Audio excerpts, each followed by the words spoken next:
It's a power station. Grace Lynn can't live without electricity. The 64-year-old polio survivor relies on a motorized wheelchair and ventilators to survive. So she was alarmed when California's largest utility shut off power to her neighborhood in October. It was one of Pacific Gas and Electric's attempts to prevent downed power lines from sparking wildfires. Lynn ended up driving to stay at a friend's house 20 miles away. All of this depends on electricity, and I need it 24 hours a day. So, to have the power outage, it's like cutting off my life support. And it's a matter of life and death, not just inconvenience. We're open, but we have no power. PG&E faced widespread criticism for its power shutoffs that affected millions of Northern Californians in October.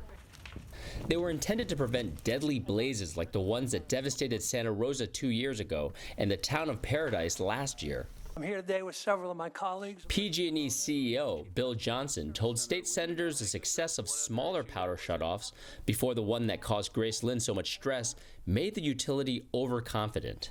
And so I think we got a little complacent that we had figured it out, and all of a sudden we scaled up to, 20 times that size. But Johnson's assessment doesn't square with an Associated Press review of those 4 smaller outages.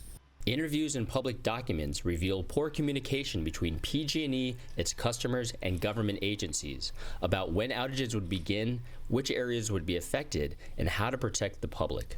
PG&E acknowledged problems with its earlier shutoffs, but said the company later improved communications and provided more resources to help residents.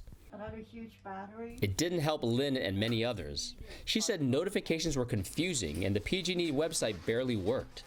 Yes, we're all done. The CEDARS care home for the elderly experienced several of the earlier shutoffs. Without electricity, the assisted living center didn't have heat or air conditioning and couldn't operate electric beds or wheelchair lifts. The CEDARS home staff had to throw away a refrigerator full of food. They should be more sensitive and aware, that these people depend on electricity. You're pretty happy chappy, aren't you? Betty Briggs, whose husband Bob lives at CEDARS, says PG&E must do better. Maybe they're doing the best that they know how. It's just not good enough.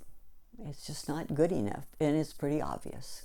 Obvious that PG&E still has a lot of work to do, and that as California's wildfire risk grows, the new reality for residents could mean many more dark days ahead.